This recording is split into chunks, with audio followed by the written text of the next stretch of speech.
Boa tarde, gente. Tudo bem? A gente vai dar Hello, good início ao próximo afternoon. We are going to painel. start our Eu gostaria, next por panel. gentileza, I would like to ask acionar you e para que a gente all possa to manter a join us mesa.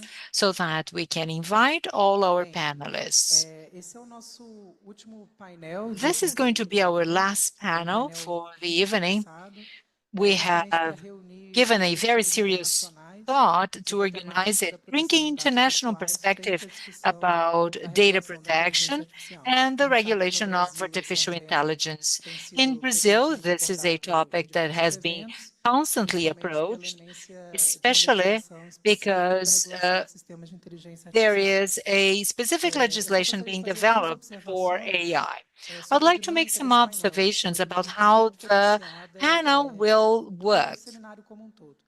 Bem, primeiro de tudo, esse painel First ele of vai all, ser, this como ele é um painel panel internacional e tem is an especialistas de international vários panel, so países, we ele vai have ter specialists from três different idiomas. places, and they're going to be the three languages, Inglês e o espanhol. Portuguese, Para quem English, está aqui and Spanish. presencialmente e For those deseja who are usar a here on tradução, a gente tem site, os if you fones need para tratar em translation, we simultâneo, em have the espanhol para português, headsets. em Just português select the language of your para preference. português, enfim, e vice-versa. Eles estão sendo distribuídos The antes de entrar headsets aqui no salão, are ali being próximo distributed à nossa outside chapelaria. for Mas those para quem está on online site também, that need no that. nosso canal no For YouTube those disponibiliza online, we have the sessões YouTube específicas para channel cada for língua que vai ser falada specific nesse painel. languages, A outra English, observação Portuguese, and importante é que esse Spanish. painel ele tem uma dinâmica de interação com vocês um pouco This diferente. Ao panel invés de will vocês also usarem interact microfones with you somewhat localizados aqui na differently. sala Rather than para fazer using as the suas microphone perguntas, here, vocês vão which usar o is QR in the Code que vai room, estar you aqui em can use telão. the QR code E that por you meio see on the do QR Code screen. vocês conseguem acessar um Through the QR formulário code, e you fazerem as can perguntas que vão ser submit direcionadas para a your moderadora da mesa e questions vai that are going to organizar be sent to the o processo de moderator discussão dentro do of painel. the Bem, panel. feitas essas observações, eu Well, gostaria de said compor a that, I mesa, would like now to começando pela invite our moderadora, a professora participant, Caitlin Mulholland, starting by the aqui do Rio de moderator, Janeiro. Caitlin Mulholland from Rio de Janeiro. She is from the University PUC.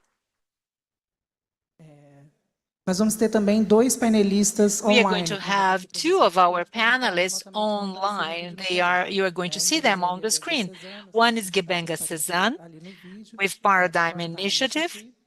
E, Let's show him in the seguindo, video. também nós teremos o And João we are also going to Soares da have Silva, do João Joint Research Soares da Center, Silva. He is with Joint também aqui Research no vídeo para a Center. gente. You're going to Bem, see e him para on the fechar nossa screen as composição well. presencial, gostaria de chamar a professora And I Miriam would Wimmer, like to diretora da invite Autoridade Miriam Nacional de Wimmer. Proteção de She's Dados do director Brasil. of the National Authority of Data Protection here in Brazil.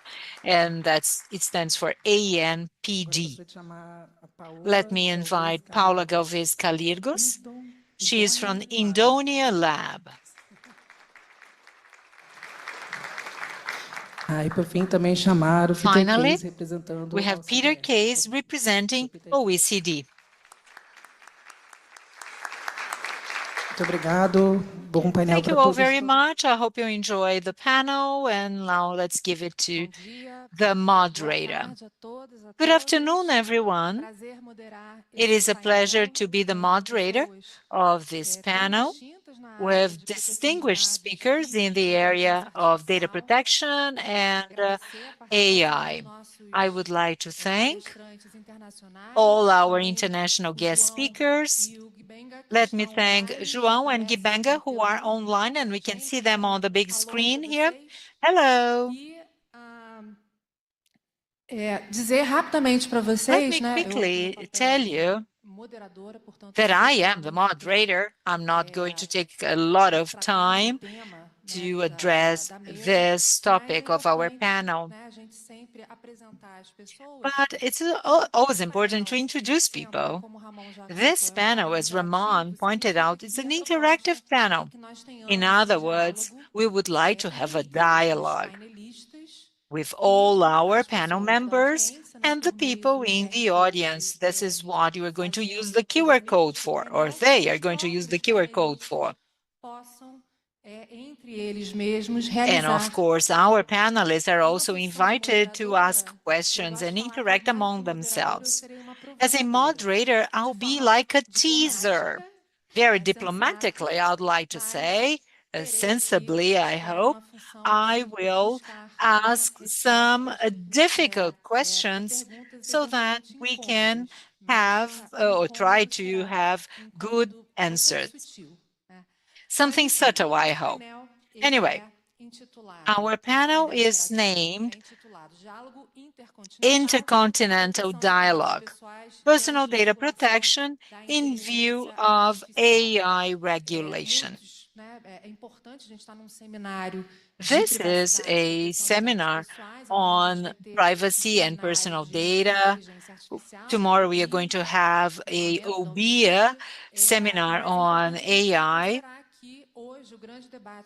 but everybody's been talking about AI, system development, and of course it requires the discussion about personal data protection. Not only that, of course, but we are all very much concerned to know whether the Terminator is going to kill the population, but rather whether personal data are being going to be used legitimately, appropriately, according to the national regulation, but also taking into consideration international agencies that can also bring their inputs in terms of regulation and also bringing on the topics of ethics and appropriate use of data. Let me briefly introduce our speakers. Of course, our speakers have a very long CV, so I'm going to ask you all to refer to their personal bios so that you know who is talking to you. But let me briefly introduce some of them to you. We have Kibenga Cezanne. He is with Paradigm Initiative. We also have João Soares da Silva. He is with the Joint Research Center. Miriam Wimmer with ANPD. Paula Galvez Gallegos from Idonia Lab,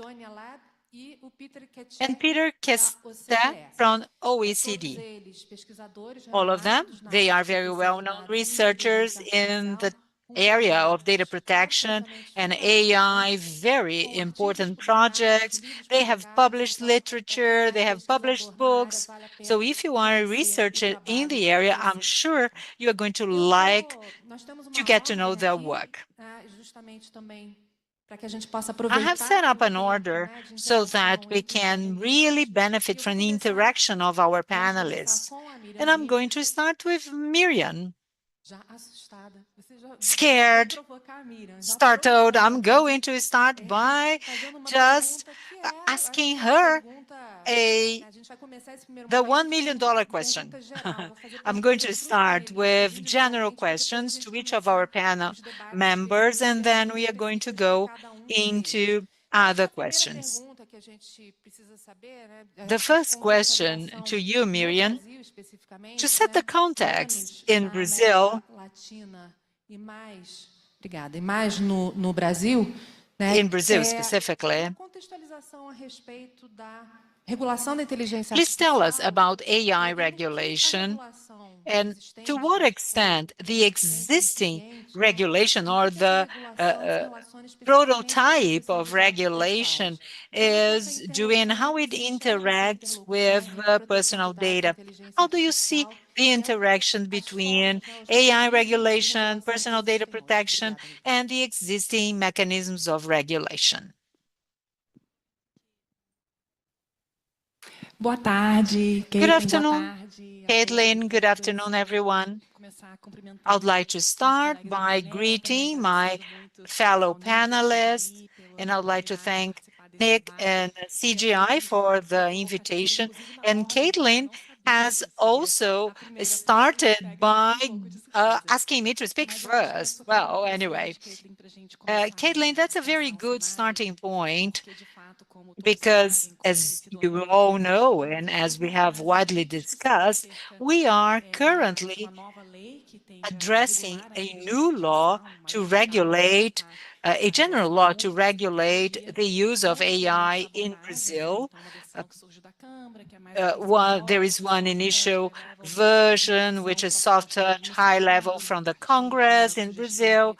There is another one from the Senate with is much more directed legislation based on law experts. And there is also the consumer defense code. We have a number of rules and regulations at legal level, and we also have our Brazilian GDPR, right, which is the General Law of Data Protection. And considering the versions that we are discussing based on a asymmetric regulation, depending on level of risk, in our general data protection law, there are a number of mechanisms, provisions, and mechanisms that already address AI. So this is how my entity is discussing this topic and acting considering what we already have in place. So following the moderator, I'm going to spend 2 more minutes. Well, there is a timer here for the audience. No, you have 4 more minutes. Take your time. Considering our Brazilian GDPR, there is an intersection with the topic of AI, and there is also some tension, some friction. It results from the principles of our legislation, so adequacy, appropriateness, quality of data, which are principles that come across difficulties when you think about massive personal data use for uncertain purposes, such as AI. And also when we talk about the rights of data holders, our legislation has right of access, rectification, elimination, revoke of consent. And these are rights with complexity within themselves. When we think about training systems, which are not white boxes, so to speak, it's not easy to understand how they have got to that specific result, or what was the contribution of each piece of data to the final result. And I believe there is also a very broad discussion, even considering inspection, which addresses legal hypotheses with a collection of data, use of data, and these are all the dilemmas that the authorities all over the world have been facing. There is the UK Data Protection Board, public consultations with the British data authorities, works performed by other entities, constantly discussing, well, if we have a limited set of hypotheses that manage personal data, many of which are not feasible when you think about mass processing, what are the safeguards in place to make sure that everything is in compliance with the legislation, respecting the personal rights, and what are the mechanisms that can ensure transparency for data holders to exercise their rights as much as possible? These are some of the key points. Of course, there are a number of other issues so concerned with vulnerable population, and we always have to search for a trade-off, because as we limit personal data management of the audiences, yes, we are protecting vulnerable population, but AI systems without these groups mean they won't be included in the algorithms, in the intelligence of the system. Very challenging, complex topic. So in addition to everything that we talk about, high risk, institutional arrangements, governance measures, we really have to try to understand our regulatory laws and legal requirements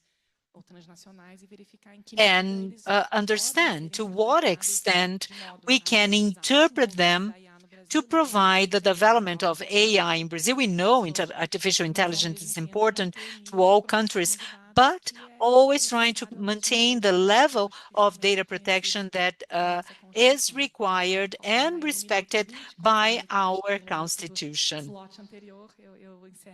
And with that, I close my initial remarks, and I can certainly talk more later. Thank you, Miriam. Thank you very much.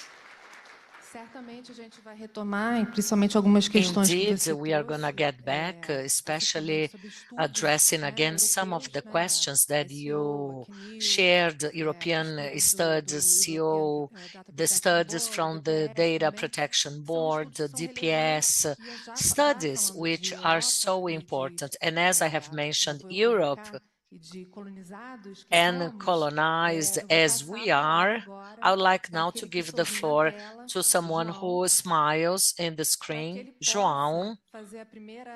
João, now you may, proceed. And you who are in the, in the stratosphere, in another planet, maybe. Thank you so much for your participation. And I want to ask you the following question. Being in Europe, as you are, what is the current legal scenario in the European Union as to management of personal data for AI purpose?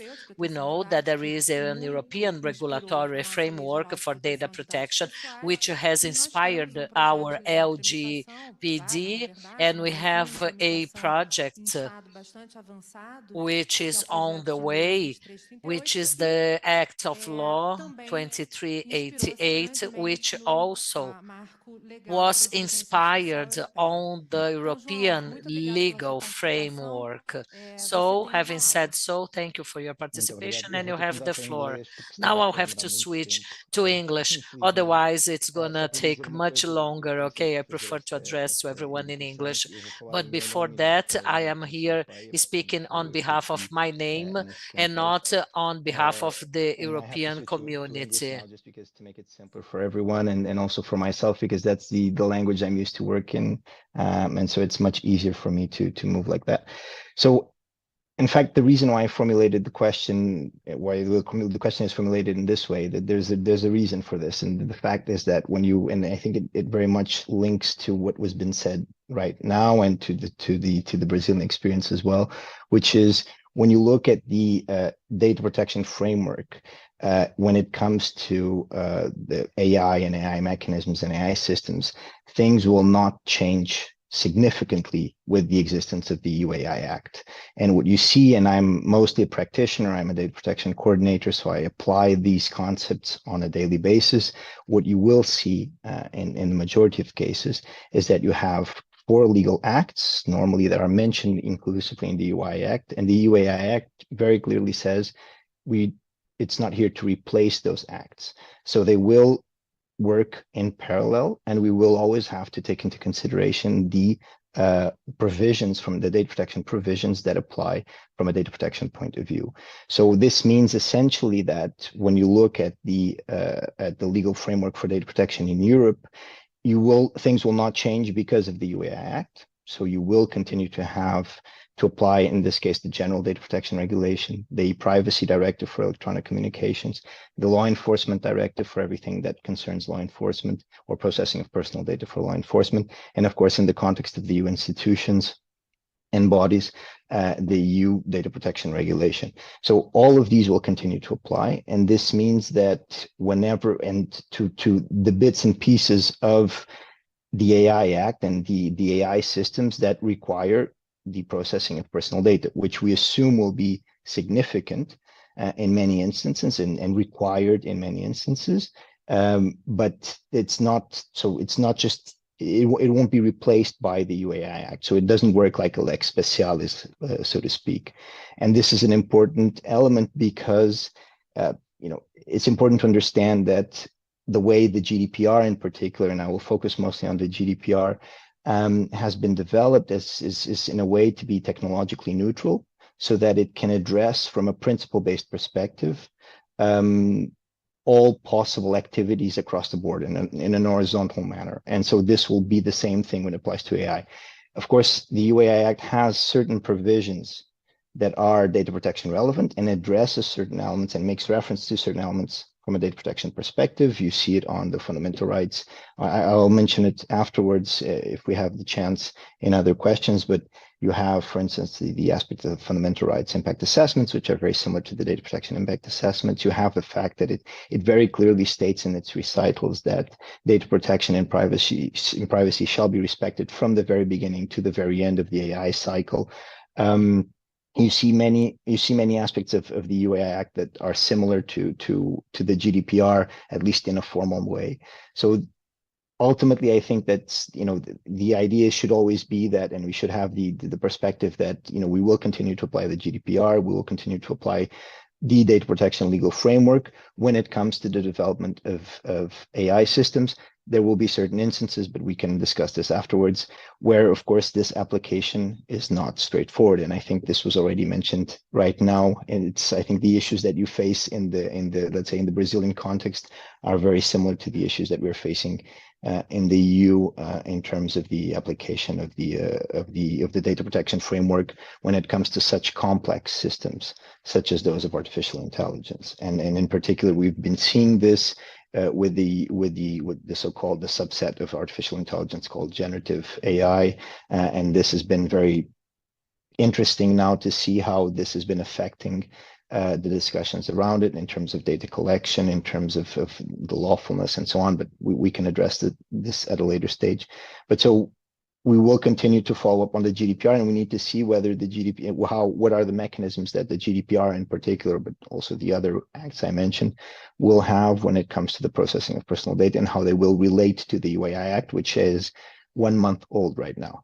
And it's supposed to apply in sort of, the obligations, they have a sort of a sunset period of 2 years. In some cases, not for the high risk, but it should apply in a 2 year period. So it's interesting to see, it will be interesting to see how these two, let's say, operate together in the legal framework. Obrigada, João, pela sua exposição. Thank you, João, for your talk and to set this correlation between GDPR and AI Act. And his talk is very important, as we have to consider that once again, the fact is that we Brazilians, we take a lot from European foreigner sources, especially from Western Europe. We take much of their resources as we are part more or less of the same system. We are very close in the way as we legislate and regulate our law. In addition to the legislative experience, which is in compliance at least a little bit to our own experience, we have also to be able to understand what are the mechanisms and drivers which were already implemented in Europe, and learn with your experience, learn with European rights or wrongs. Has to do with governance, especially regarding governance, and also regarding to additional regulatory tools. And by that, I mean, for instance, if we have a decree of law for AI to regulate AI, which thinks about the need of the constituency of a regulatory entity, which regulatory entity would be able to regulate all AI systems. And Europe is, for the first time we see Europe as a ground of experience to help us and take and learn from their own experience and maybe replicate somewhat over here. Now I'd like to give the floor to Gibenga. I don't know if I had pronounced your name properly, she says, but Gibenga will address his perspective, the African perspective. And the question that I would like to ask you is, what is the level of interest from African countries as to the regulatory aspect of artificial intelligence? I mean, what sort of approach do African countries are taking? And here, of course, understand we are talking about totally different regulatory frameworks, but yet from a continental perspective, how do you see this interest in regulating or not AI, especially take into account that there are countries which already have their own personal data program in place? Thank you. All right. Thank you so much. It's great to join you, even though virtually. I hope it's physical the next time. Africa is, obviously very excited about AI, not just because Africa and AI start with A, but because obviously before the conversation around AI became even popular, there was a lot of talk that Africa was already behind. And so the fourth industrial revolution was going to be an opportunity for Africa to catch up. And as one of the academics popularly talked about, to cheetah pole vault, basically jump into the future using the fourth industrial revolution, including AI, IoT and other opportunities. The interesting thing is that the interest in AI is also, unfortunately, balanced by a backlog of bad habits that are now finding them, their way into how regulation is discussed in Africa. Let me get the bad news out of the way and talk about the good things. So, because regulation has more often than not, in many African countries, been seen as an opportunity to control instead of to create standards, that has also almost affected the way, of course, it affected the way we did data protection, in the sense that many countries were already collecting massive data, including biometric data, before they had data protection laws. And the basic idea was that the regulation was now how to control the process, not to create standards. The same thing was going to start happening with AI. But I think the good news is that because there are 54, 55, depending on who you talk to and who recognizes which country, African countries, some countries have gone ahead to show examples of what could be done.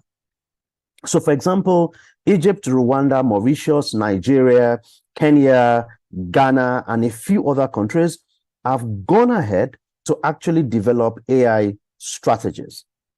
Some of them are not already talking about regulation in terms of concrete ideas, but they are beginning to talk about the need to regulate.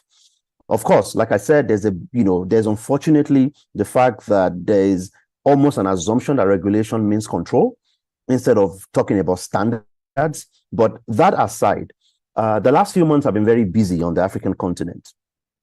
In June, the African ICT and communications ministers met, and between June, I think it was mid-June, June 11 to 13, and agreed on two things. One, they agreed on the need for a continental strategy for artificial intelligence for the African continent. Of course, some work had been done before then, so it was easy for them to build on it. And the second thing was actually an opportunity to build on the global conversations on the Global Development Compact, to have what is called an African Development Compact. That was very helpful, because then it meant that when there was the official African Union Executive Council meeting during the 45th ordinary session that held in Ghana in July, a month later, then the meeting adopted, which is basically the African Union strategy on artificial intelligence. And why that is good is that it then puts every country on the radar. Those who have already developed a strategy are the good ones, right? Those who haven't now have to catch up. Fortunately, the following month, like I said, June, the ministers met. In July, the AU adopted. Then in August, the AU and other regional institutions had a conversation about how to harness this, whole thing called AI for the African continent. And what is now called, popularly known as the CAI, the Continental AI Strategy, CAIS, it contains, there are 3 layers of things that are discussed there, but includes things like governance and regulation, use in development, and the skills that are required to make this happen. And of course, there was a strong focus on risks. As many of you may be aware, many times that conversations around AI regulation happen on the African continent, one of the things that we talk a lot about is making sure that data bias that we had in many processes that happened before now do not seep into AI. Simple example, you search for, you tell a generative AI tool to give you an African man, and it shows you the picture of a guy in a village, in a dirty community struggling, and then you say, show me a man, and it shows you a nice picture of a man, and so there's a bit of bias. So there's a lot of conversation around making sure that data input is done and that bias doesn't happen. And what I would say, as I bring this to a close, is that there are 3 levels of conversations around AI regulation across various countries on the continent. Paradigm Initiative released a report in April, and I invite everyone to go to londa.africa, LONDA.Africa, and you can download the report. It has, more details about what I'm talking about for 26 different countries. And what I have seen from our report and from the work that we're doing is there are 3 different categories. First, there are African countries that are not interested, basically because AI then sounds like a secondary thing, because there are what they refer to as primary development issues, so that AI or artificial intelligence or whatever you want to call it then becomes an elite conversation. I won't focus on those. There is a second group of countries, which I will skip and talk about the third and come back to the second. The third group of countries are countries like Nigeria, Egypt, Rwanda, Kenya, Ghana, like I mentioned earlier, who are actively engaging not just with a policy strategy, but also having conversations about, regulation. Unfortunately, some of them are, of course, talking about regulation as a form of control. But as some of the speakers have said earlier, because there is a lot of activity going on in Europe, it is also beginning to influence many of the conversations on the African continent. And this is why when we have conversations about AI globally, I say to people that it is important for us to know that the early people, if you're early in having AI regulation conversations, you have an obligation to do it right. Otherwise, those who are copying from you will copy the wrong thing. Yes, I know there's sovereignty and you shouldn't be punishing people who are having conversations by putting a burden on them, but unfortunately, that burden exists.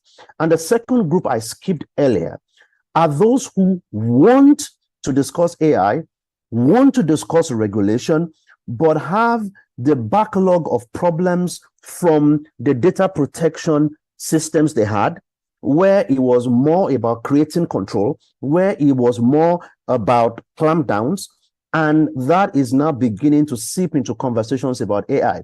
But of course, the good news is that the Continental AI Strategy then talks a lot about regional and international cooperation and partnerships, building capacity for AIs, maximizing AI benefits, and I'll close with this, the African public and private sector investment in AI. And what the 3 different, groups, what that comes to is the fact that there is an opportunity for the people in the second and third category to learn, first and second category to learn from the third category.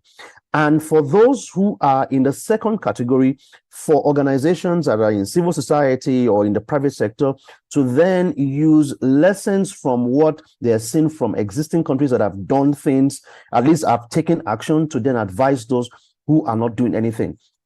So there, of course, there is the concern that documenting and writing policies has never been the challenge, right? We've got the data protection framework that it took almost forever for many African countries to ratify. Will the continental AI strategy go the same way? We don't know.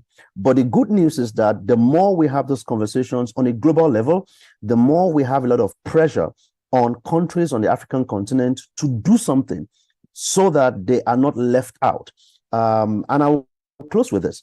I think it may be funny, but I think one of the biggest drivers of AI conversations and AI regulation for African countries is the fear of missing out, or as some people call it, FOMO. But in this case, it is good, because the fear of missing out then means that many countries are able to listen to ideas from experts. Nigeria recently called for experts to give input into its AI strategy because of the fear of missing out. And that's good. Because before now, the challenge was that many countries copied bad habits. But with AI regulation and AI strategy, we're beginning to see many African countries copy the things that are being done right. And that for us is a major advantage. So I'll stop here, and I hope that, you know, we get to, I get to answer a few other questions. Thank you.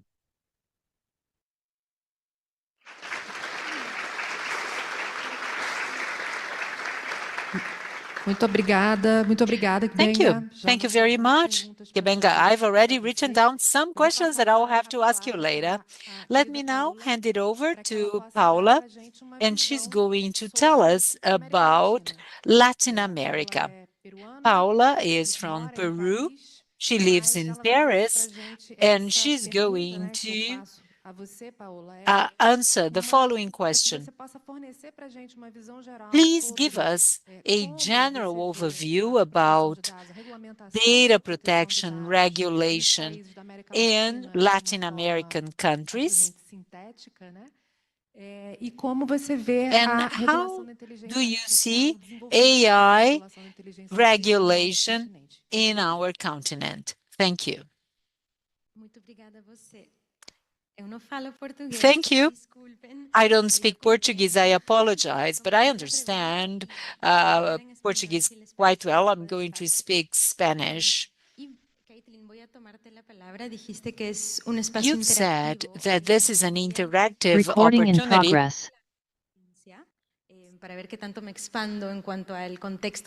And I'm going to tell you about the Latin American context. I would like to know who is not from Brazil in the audience. Please raise your hand if you're not from Brazil in the audience. So 4 or 5, good. So I'm going to explain in details how it works in Latin America. The regulatory framework of data protection is in constant change, in my opinion, in Latin America. To present, there are some rules which are currently being updated, and there are other countries which are embracing their rules now, such as Chile, for example, following the models of the European Union. The first country that had a data personal protection regulation was Argentina in 2000. When it was approved for the first time, it was regulated and finally enacted. And then in 2016, the competent authority of data protection in Argentina just launched a new guideline to update it. Technology is moving quickly, and then in 2022, the same agency published a bill in the Congress and opened for public consultation.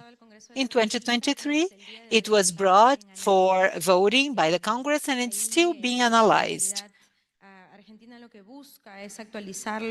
And the Argentina authority is trying to update it. They are not really focusing on artificial intelligence yet, but they are close to publishing some guidelines, such as Colombia and Mexico have done for a while, have some data protection guidelines in use of AI. Another example in Latin America comes from Mexico. It's an interesting case because there are two rules and regulations of personal data protection. There is a federal law. It is guided to all organizations and people who are not public entities, just private sector.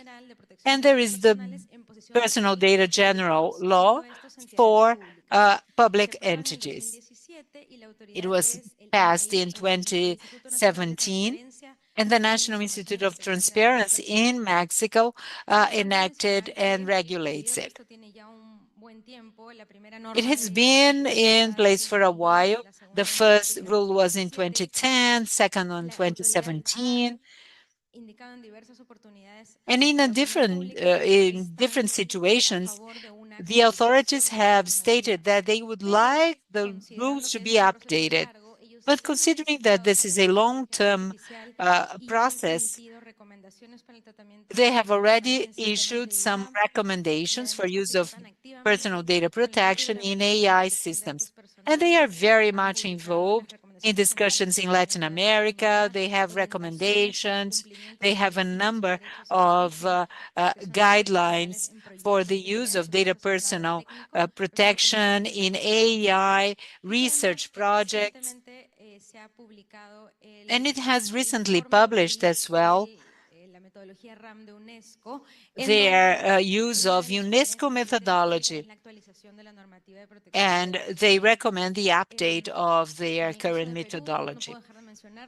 In Peru, it's my country, of course, we have a very modern regulation. It was passed in 2011, addressing cases of automated data use.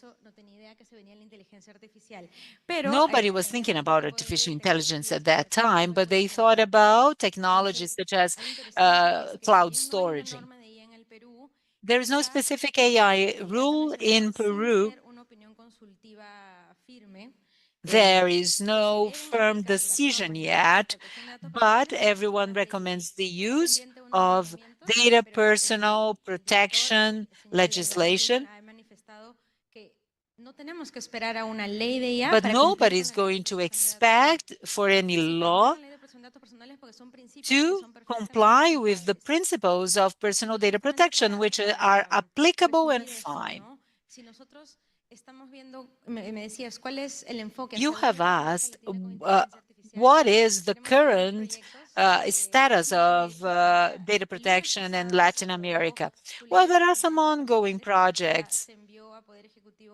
There are some in Chile, some are being revisited and analyzed, and the only country which has it as part of its constitution, which was the law of personal data protection, and there were very ambiguous definitions in that specific law. It asks for written consent, which we know it's impossible now.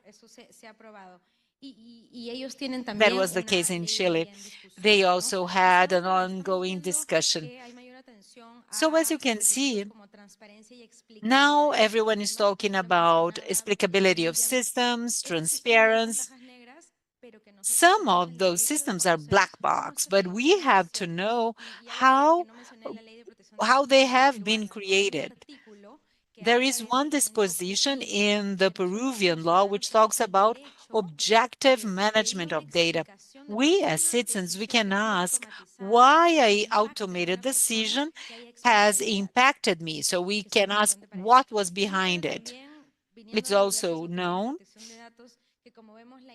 that, as we see, things vary. In Peru, they are at the level of the judiciary branch. In Colombia, it is managed by the area of trade and industry. So there is heterogeneity of who is addressing that. But everyone is trying to focus on anonymization of data, especially to train AI systems. It's important to know that all the current legislations and actions are guiding people. AI is a new system, but all the basic principles of transparent, express consent, linearity, they are also continues to be applicable. Thank you very much, Paula. Excelente. Muito obrigada pela ótima Thank you for this snapshot. I know it's quick, and I would like to make some criticism to all of us Brazilians. First, we had to learn Spanish at school, right? I think we learn English, but we don't study Spanish. We are the only country that speaks Portuguese in the continent, and I would also like to pay tribute to a Peruvian woman and to the whole continent, because, wow, just giving us this quick overview of the whole continent and explaining it so well, it cannot be done by everyone. So great work. Thank you. Let me now hand it over to Peter. And I have a question to you, Peter, that all of us would like to hear you answering. The work of OECD and regulation of AI. There are some international agencies, and OECD is one of them, UNESCO, UN, and others, which are and have been addressing some issues related with AI regulation, data protection, etc. OECD has an artificial intelligence observatory with a number of rules and guidelines, most of them which are ethical issues addressed. So I would like to ask you, Peter, we all want to hear you speaking about the experience of your agency in terms of regulation of AI and the compatibility of AI regulation and data protection, of course, emphasizing economic issues. So what it would mean in terms of economic development. Thank you very much. Thank you and for inviting me here. So I also have this language barrier between me and you, and so, but there's another semantic language barrier. I believe most of you are closer to the legal language, legislation, and so on, whereas my personal language is technology. So I speak mathematics, AI, I speak neural networks, and so on. I'm not as fluent in the area of legislation. But I do have a little bit of experience, and I'd like to reflect a little bit. So my current position now is I'm building the new version of the OECD AI Observatory and the incident tracker and so on. And I've been brought to the project as this technology expert. My previous job actually was I was running an AI department in a digital marketing agency. So it was a large international, mostly European and Middle East agency, until we got acquired by a company from Buenos Aires. It was called IMS, Internet Media Services, and so on. And then we had this exponential growth throughout the COVID era and so on. We reached this $2 billion valuation and so on. So it's my first time now in South America, but through our South American partners and so on, I got to experience, some of this online marketing from South America. I was doing data mining on campaigns for Pedidocia. Does somebody know this? It's sort of food delivery something. It was we're running this thing everywhere from Colombia to Argentina, Chile, Peru, and so on. And I think here, Pedidos, yeah, Pedidos, okay. And here in Brazil, we had a big client which is called Mercado Pago. So my experience at that time, I was sort of exposed to all this legislation regarding GDPR and so on.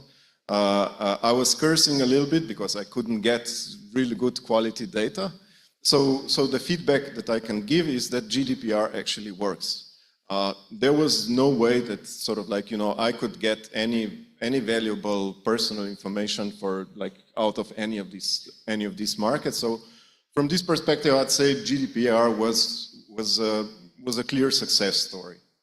On the other hand, I'm coming from Europe. We like to regulate. We also invented, besides the GDPR, this cookie legislation, and that thing, on the other hand, I think is a flop.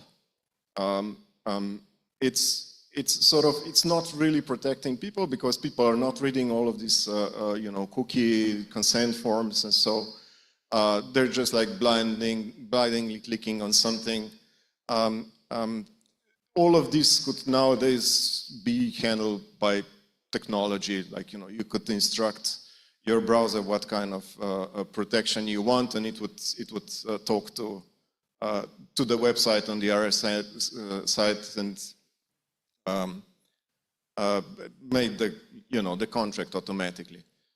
So here we have, like, on one hand we have, like, a success story, and the other one I think it's sort of more that I would say more of a flop. So the thing is this cookies thing is in a way it's supposedly to protect the data, like sort of collecting too much data, but the thing is little sites don't collect then your data, but all these, like, big multi-billion Silicon Valley social networks and so on will be collecting your data anyways. So technically we're sort of legislating away the small companies and so on, and in a way giving preference to the big ones. So I'm coming now from this OECD, and this OECD is like Organization for Economic Cooperative and Development, and this last letter there is D, it's development. So it's not cooperative legislation, it's not cooperative regulation, it's not cooperative banning. We should think also about development. We don't want to hinder development, and we're getting in this interesting situation now where neural networks, large language models, and so on are becoming this, like, new industrial revolution. Just like 100 years ago there was, or 200 was the normal, and then, like, there was this time of oil, and quite often they say data is the new oil. So the thing with oil was that oil was concentrated in, like, several regions in the world. Like, you had the Arab Peninsula, you had here the Mexican Bay, United States, Venezuela, and, like, a few places around there.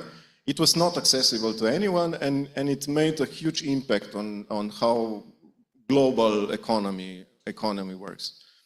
So data, unlike oil, is free.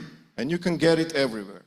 It's not, you can collect it anywhere, it's generated anywhere.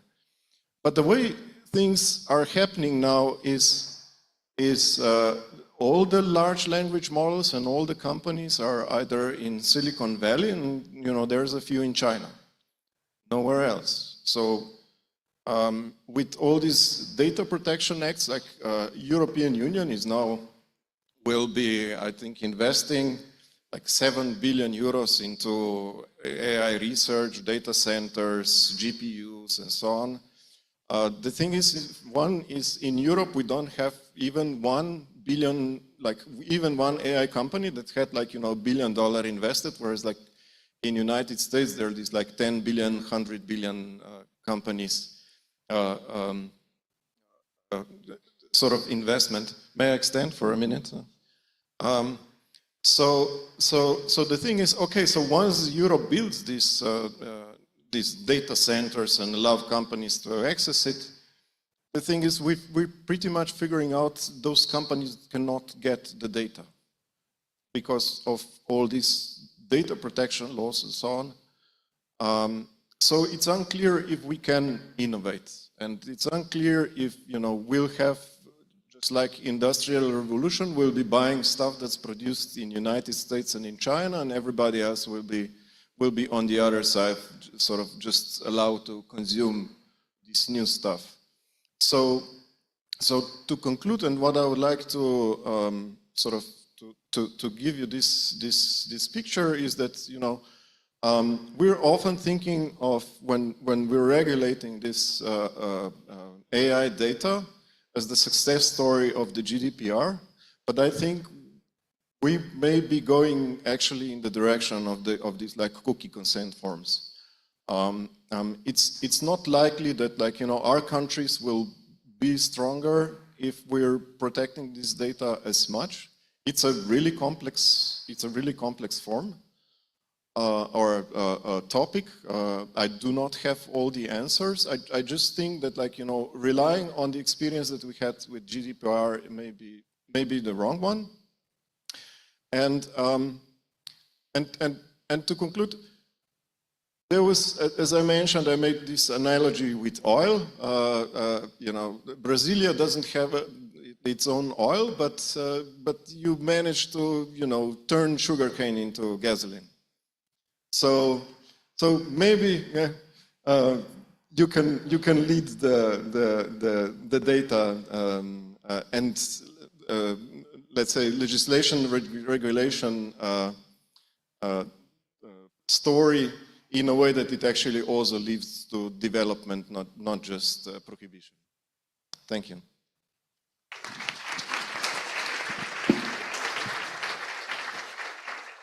Obrigada, Peter. Bom, a gente agora vai começar Thank you, Peter. Now we are going to start a round of questions. I'll be a moderator, so feel free to submit your questions via QR codes. There are some other questions which have already been asked or addressed, and all panelists will have a chance to answer. But before I give the floor to others, I'd like to be provocative and ask Miriam Wimmer, within the Brazilian context, how about sensitive data?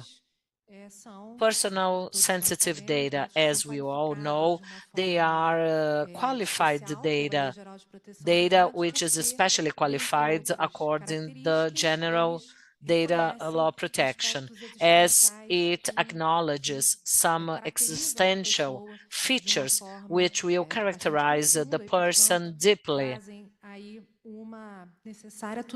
and they require some law protection in a more qualified way, sort of speaking. And my question to you is, today, we know that our main concern or the academic debates that are ongoing, they go around AI, generative AI, and the use of personal data, including sensitive personal data, for training all these systems. And we also know that AI, generative AI, has its own features called hallucination. Sometimes it goes crazy, mad, and gives us weird answers, you know, nonsense at all. Some authors, they call that as being careless speech. So how in Brazil, Miriam, can we face the use of personal data by generative AI? And how can we guarantee personal data protection, especially if we are managing with sensitive personal data? O microfone só funciona quando a Caitlin pega nele, é uma mágica. Caitlin, obrigada pela pergunta, e eu acho que ela vai bem Caitlin, thank you for your question, and that addresses one of the most complex aspects as how we interpret LGPD, because we have what is supposed to be sensitive data and non-sensitive data. And there are different legal hypotheses that could be implemented to justify one or another case, it being sensitive or not. So for being sensitive, public policies, compliance, including legitimacy in the interest. And for sensitive data, we have less legal hypotheses.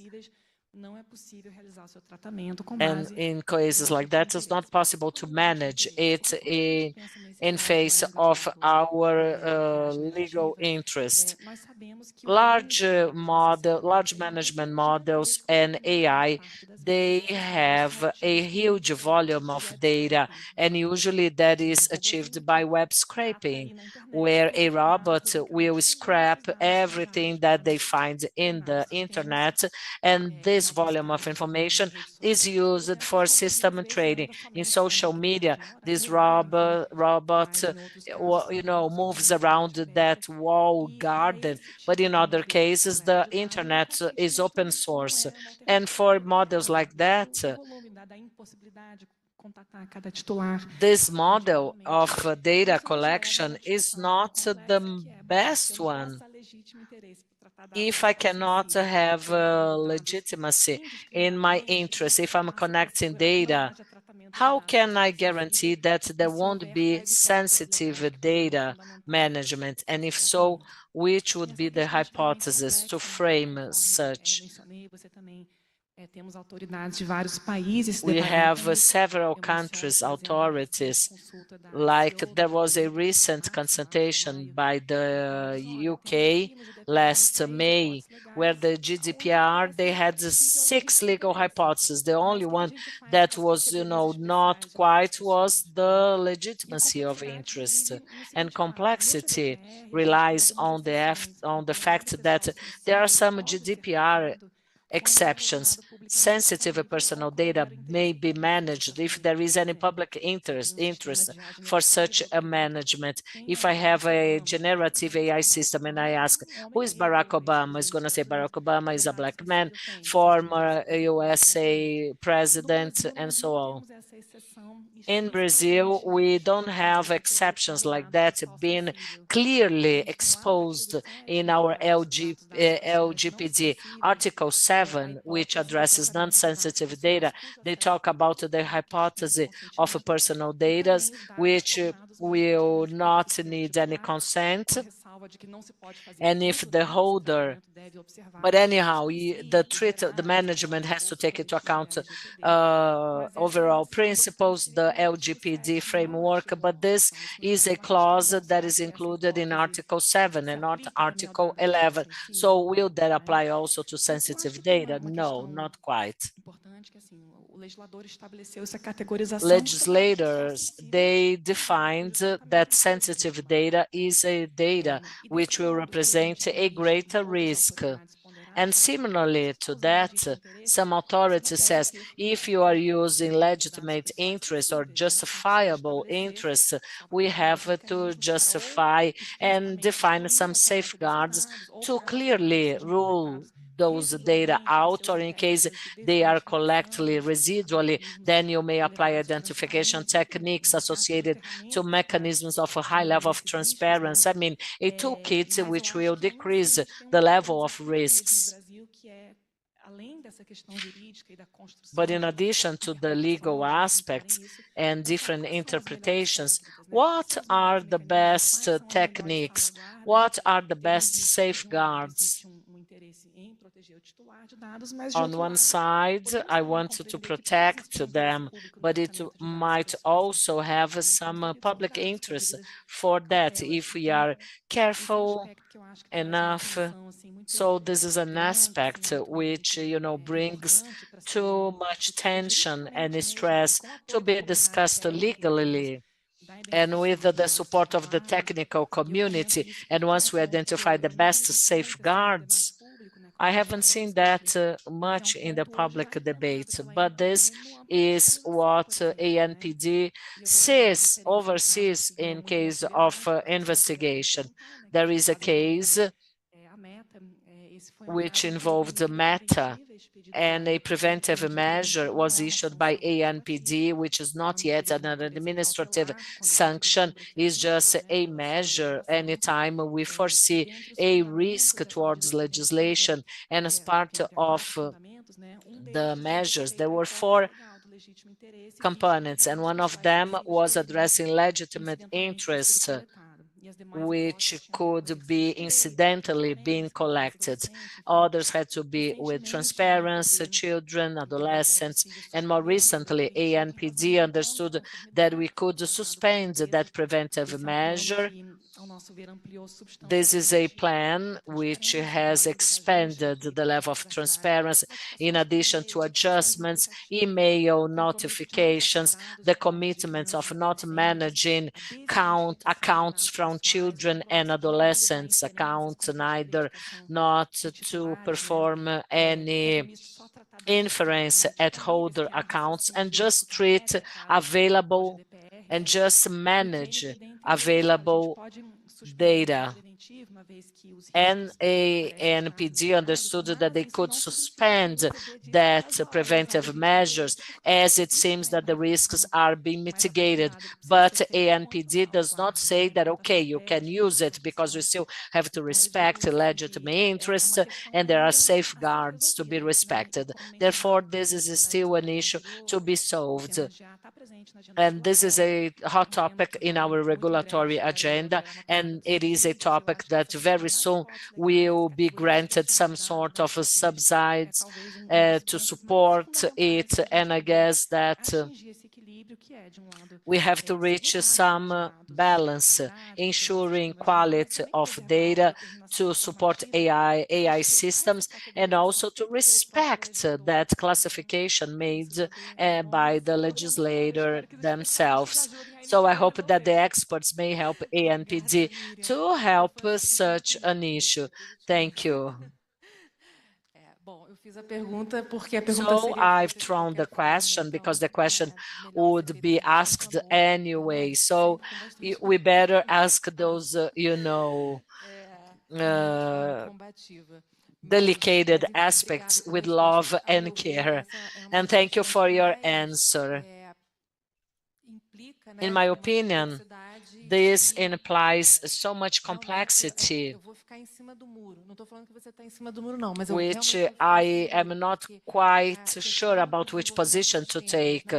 I have to compromise with either to one side or another, because the systems that could eventually identify sensitive data to make them anonymous and not to use them in a training session, I don't know, I might not be the right person to say so because I come from legal area, but how much would that interfere in terms of development, innovation?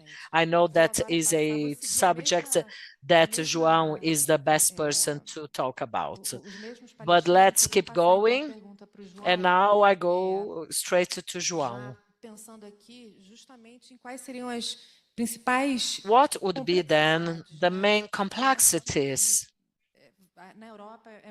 In Europe, it's much easier to concretely investigate that, whereas here in Brazil, not so much. Europe is much more updated and developed in technology, I mean. So, they have more relevance in some topics. Could you elaborate a little bit more, João?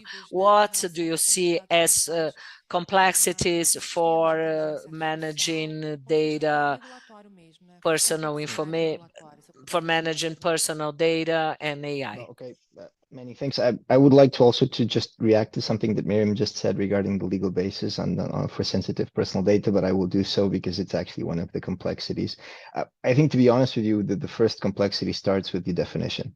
When you're looking at AI, what does AI mean? And if you look at the definition of the EU AI Act, it's extremely vague.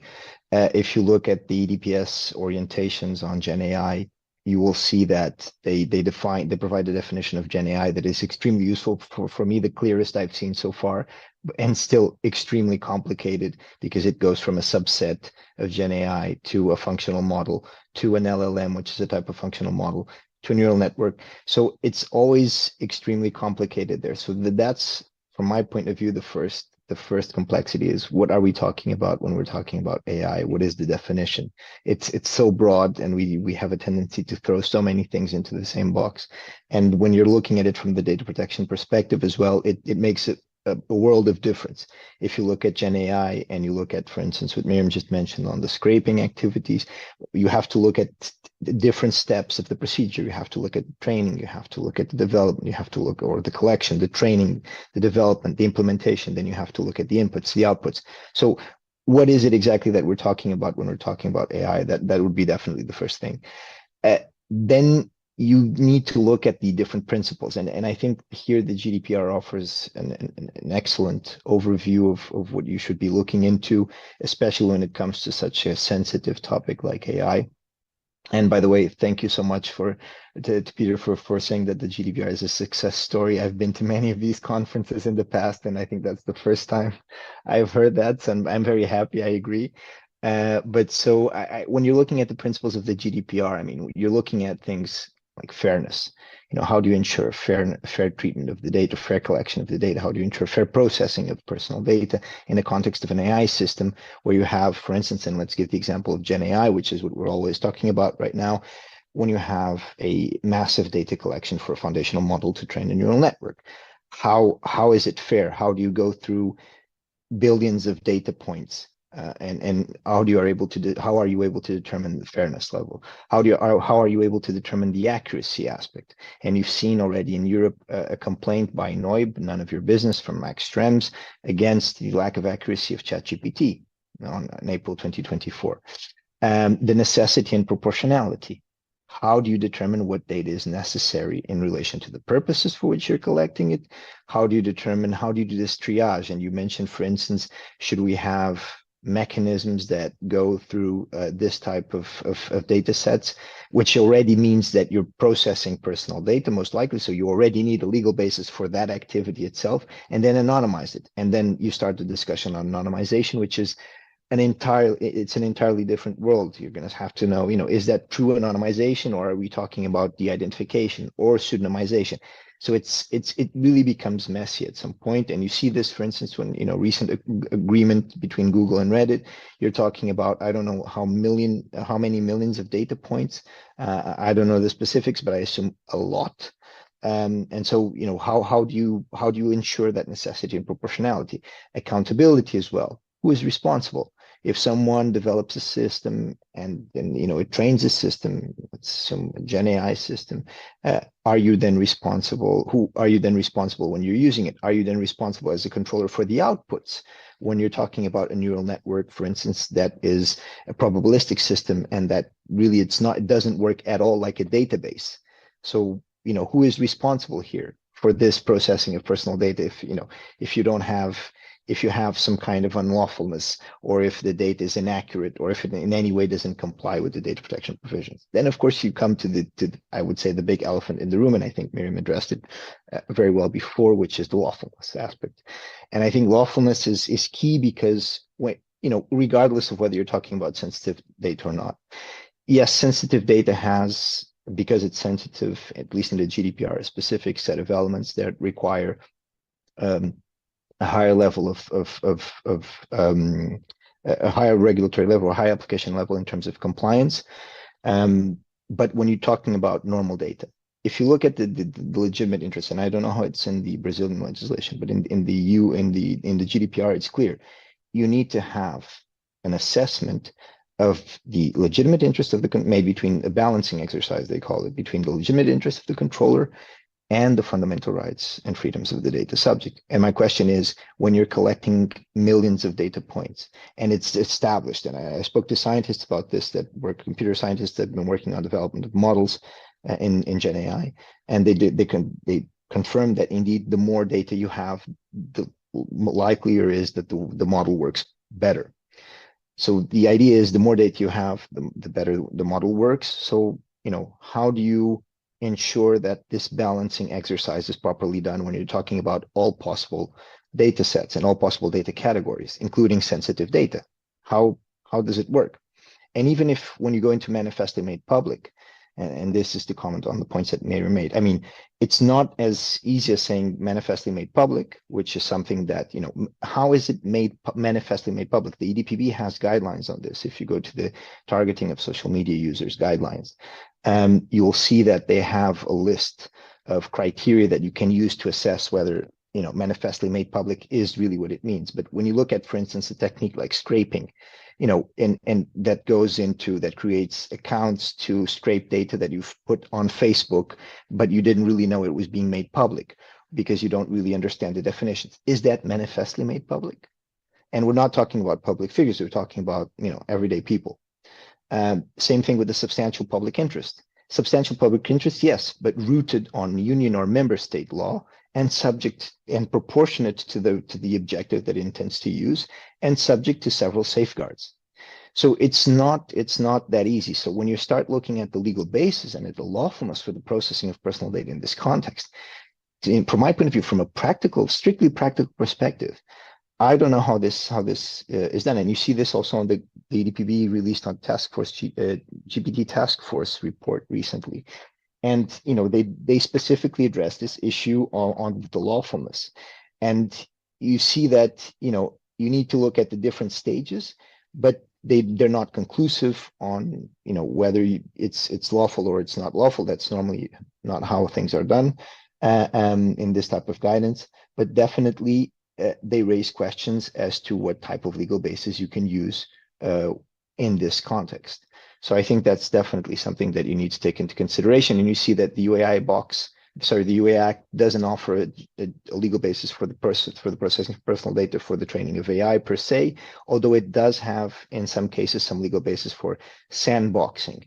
And it offers what seems to be not a GDPR consent, but sort of some kind of safeguards for real life testing of AI mechanisms. But you don't really have, it doesn't really work as a legal basis. So from what I've seen and from what I've read so far, and I'm more of a specialist than the GDPR, but I haven't seen any indication that this could be used as your legal basis to justify union law for the performance for the training of certain AI systems. Then, of course, you have the question of transparency. You know, the UAI Act says, okay, you have an obligation to inform any individual being affected by the use of systems to make decisions or assist with decision-making process. Fine. The question is, and you have the need to disclose a publicly detailed summary, but the question is, how do you inform these people?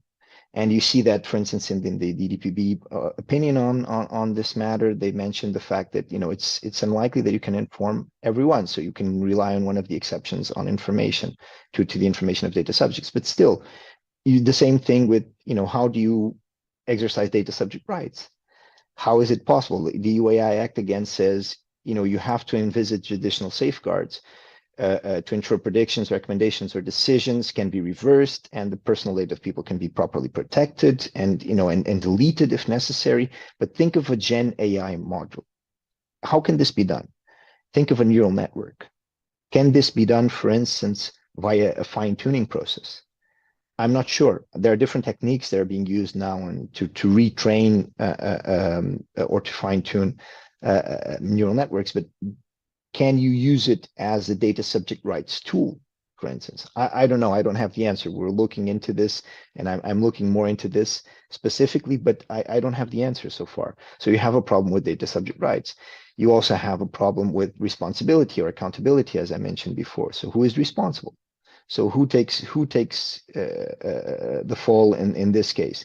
Is it the entity that trained it and then collected the data if it did so unlawfully? Is it you when you're using the system as a data controller?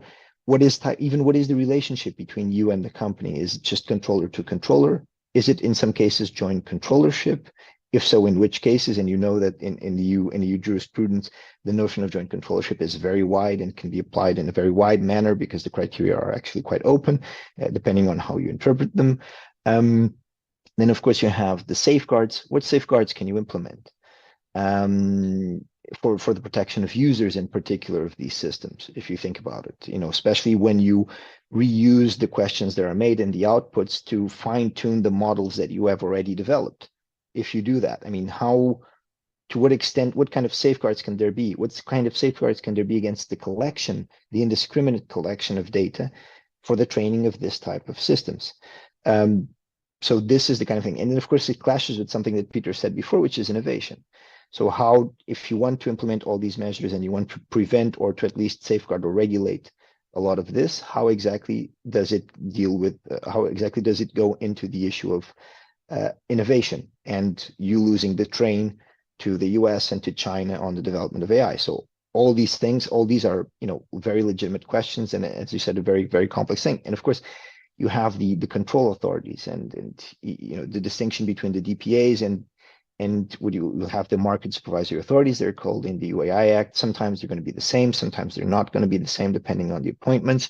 But the DPP has been very clear. It has issued a statement recently regarding the role of supervisory authorities and says, you know, there needs to be a very clear cooperation between DPAs and MSAs when they're not the same.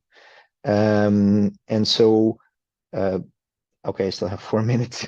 I think it's a bit too much. I'm coming to a conclusion now. But so essentially to say that, you know, when you're looking at the Não tá me escutando, né? João, desculpa. Não percebi. Sim. Nós temos exatamente 10 minutos que eu consegui a mais para terminar. Não a sua fala, o painel. This panel has to be closed in 10 minutes, so if you could be kind enough to wrap up, thank you, because the other speakers, they still have to talk, okay? Só recebi aqui mensagem no chat, mas pronto, não, tá, eram estes, these were the main issues that I had that I wanted to underline, but by all means, go ahead. Interromper. Se você tivesse Sorry to interrupt you. If you were sitting here next to me, I would make you a sign, you know that kind of look, but you are, you know, in the Zoom and how could you know, right? So sorry for the interruption. But the organizing committee gave us extra 10 minutes. So we are going to close this panel at 6:10, okay? And now, Benga, you have the floor, and also Paola and Peter. So please be brief in your comments. Sorry about that. Eu vou fazer as perguntas para vocês e vocês respondem num tempo menor. Infelizmente, é o que... Unfortunately, we don't have much time, but we've got 10 more minutes, so 3 speakers, 10 minutes. Gebenga, would you like to go first? I have a quick question to you, if you can sum up your answer. What is your take on the civil society and non-governmental agencies and corporate world?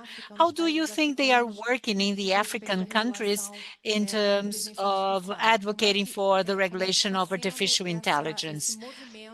What is the movement that you see of these kind of players supporting regulatory elements in African countries, please? All right, thank you. I was actually going to speak to that. So I guess this is perfect. One of the major opportunities that we have as civil society, and not just civil society, but all the stakeholders like the academia, by extension, as part of society, the media, and even to some extent the private sector. We have been there before. It is not a new conversation to discuss AI. We have had the same conversations around data protection. And the advantage is that some of the things that we've done for data protection, we can easily, and of course, we've done them also for human rights, we can easily import these things into the AI conversations. I have a chance of joining the International Panel on Artificial Intelligence.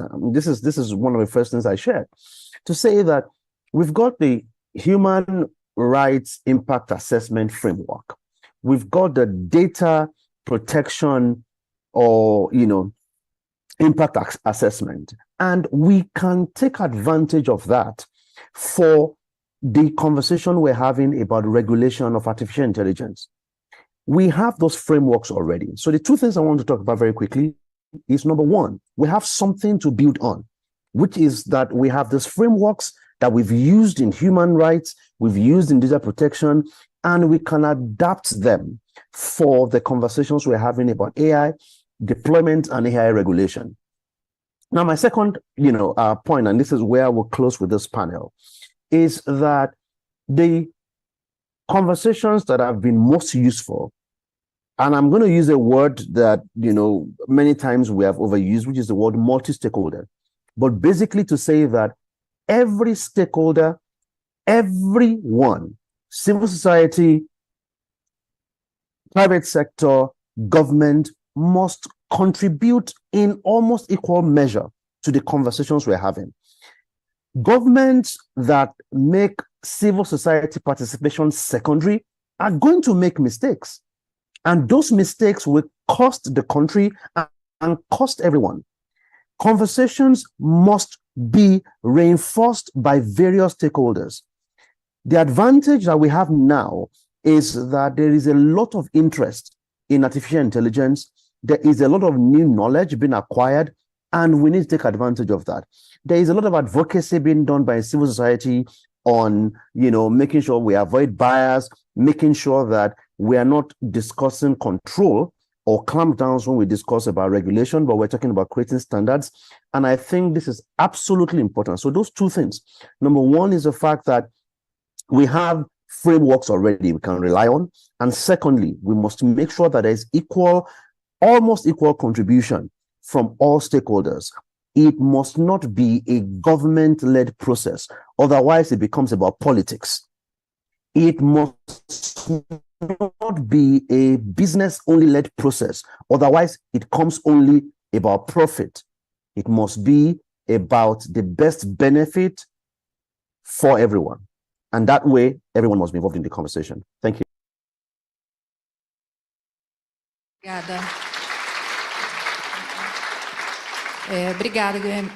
Thank you. Thank you very much, Susan.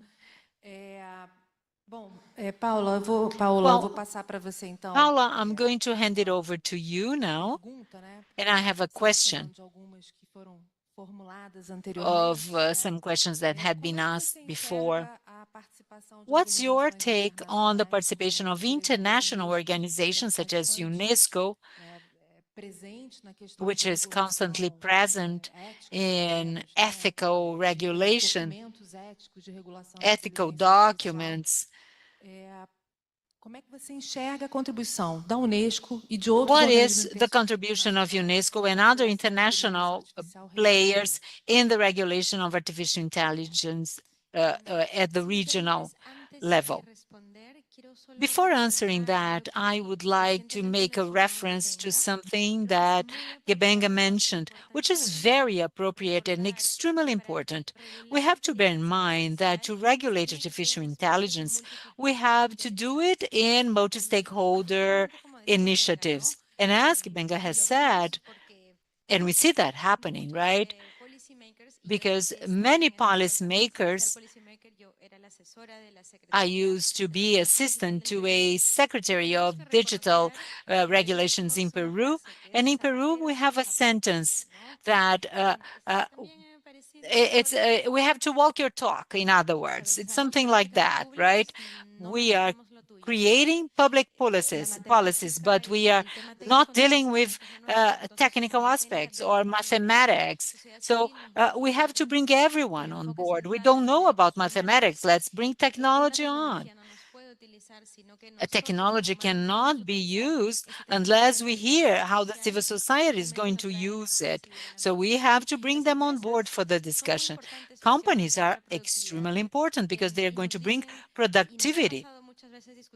And in many situations, we've discussed that being an external consultant of UNESCO, this rule is technically impossible. And then they have to explain why. The companies would say impossible. Why? So we would have the corporate aspect of that. But this is extremely important, and this is why we all have to be at the table discussing. So what is the role of international agencies such as UNESCO? UNESCO was the first to create an instrument of artificial intelligence ethics approved in 2021. Now, UNESCO is trying to help countries implement it by creating two tools. The RAM methodology, maybe you've seen it on the internet, readiness assess methodology. It is assessing the level of readiness of a country. And a second tool, which is AI, to measure ethics, but it's more focused on the private sector. In Latin America, UNESCO has focused a lot, and also in Africa. Maybe, Gibenga, we can talk later about that, right? You and me. But Chile, Mexico, Brazil, Colombia, Peru, Uruguay are all under the process, and then Argentina. And we will see what kind of impact it will cause. One recommendation of the use of this tool was approve the law of personal data protection. And the good thing about this recommendation of ethics by UNESCO is that there are different dimensions, such as gender, sustainability, environment, culture. So gender and environment, and I had seen it in any other tools before, and I think it's going to be extremely useful. What I'm doing now in Peru, I realize that it's important to know the level of regulation in terms of data governance and protection of personal data. The law in Chile is from 2017. Second impact, regional cooperation is important. Last year in November, it was the first ministerial summit in Santiago. This year in October, it will be in Montevideo in Uruguay. We wrote a statement and an intergovernmental consensus to get a regional position for all important discussions of AI. Extremely important, and as Peter pointed out in his talk, how do we perceive systems which are all biased, right? Why? Because the data being used has no quality, is not representative. Some platforms are using synthetic data, but we really have to try to strike a balance so that our populations, indigenous population, communities in Peru, in Brazil, this is a reality. We cannot ignore these indigenous populations because we really have to involve all different groups. And this is being discussed based on the UNESCO's initiatives. And why is it creating this kind of incentive and capacity building? Because it brings all the different ecosystems. Thank you very much. I would be glad to talk to you about other things about Latin America in the corridors as well. Approach me during the breaks. Thank you very much, Paula, for your comments. We have very little time. I'm going to hand it over to Peter with the most difficult question of the afternoon, Peter, which is, to what extent countries which are not looking for artificial intelligence regulation can become economic paradise for development and innovation of technologies that would violate human rights. Easy, isn't it? Did you like it? So human rights violation if there is no regulation of AI.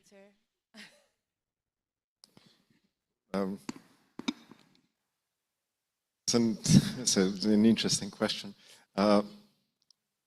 In a way, I think this is happening anyway. Yeah? So we're talking about this, data privacy and so on, and how to regulate while these big internet companies are scraping everything, and not just that, we're still using their services, we're still using Facebook and Google and Microsoft and so on, and adding new information. So I'm kind of wondering what sort of, like, let's say strategically, economically, geoeconomically world are we sort of going into? I